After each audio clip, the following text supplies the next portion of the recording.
se këto që bëjnë si cuba, mu me bezdisin, dhe që t'ule se këtu quhet njëri elitari mendimit, do t'jeti ullë nesër edhe si babalari kombi, baba i kombi, kyç, baba është kyç. Ta lëm individin konkret, po unë, se nuk është i parja si fundit, unë kam parë me 10 dhe 100 raste të tillë, ku njerëz të cilët përpiqen të ekspozohen si super antikomunist, në të vërtetë gjykojnë në mënyrë komuniste, pa e ditur.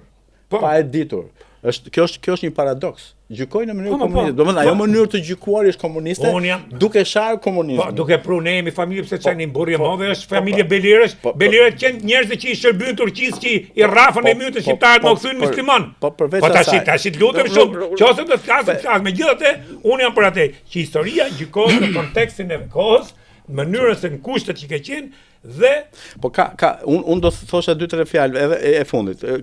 Janë këto faktorë për këtë punë. Para njëherë duhet të kesh një farë kulture, duhet të kesh lexuar që të dalësh nga ky kurth të gjykimit të bardhëzi. E dyta është reminiscencë e komunizmit. Aty gjykoheshin bardhëzi o me ne o me ata, nuk ka rrugë të mesme, se nuk është pak, është 50 vjet. Na është bërë po jo, nuk është brezëri. Ja pra ti aty brezëri tash. Se ti mendon ndryshe?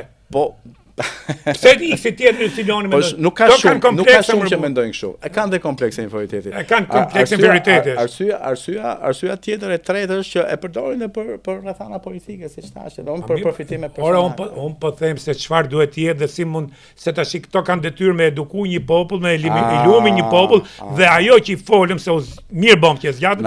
Ajo që i folëm në elitat, çfarë roli kanë elitat? Ku janë elitat tona? Qoftë gjatë komunizmit, qoftë sot, njësoj si në komunizëm, i shërbejnë regjimeve politike. Ky është problemi. Kemi problem me median sot. Problemi i madh.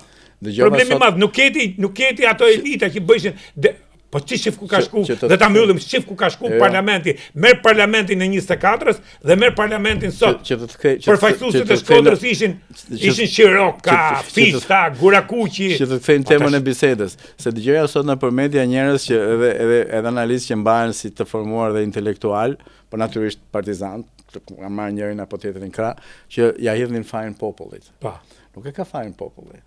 Unë do t'ja hidhja fajin elitave. Po s'kemi elita. Papërgjegjshmërisë se elitë.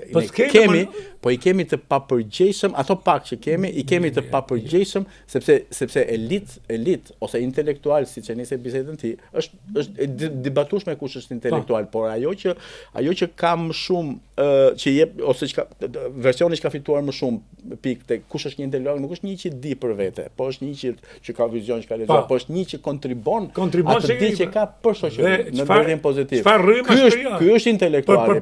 Dhe ti duhet të kesh përgjegjshmëri kur del dhe i flet një populli, kur merr mikrofonin publik.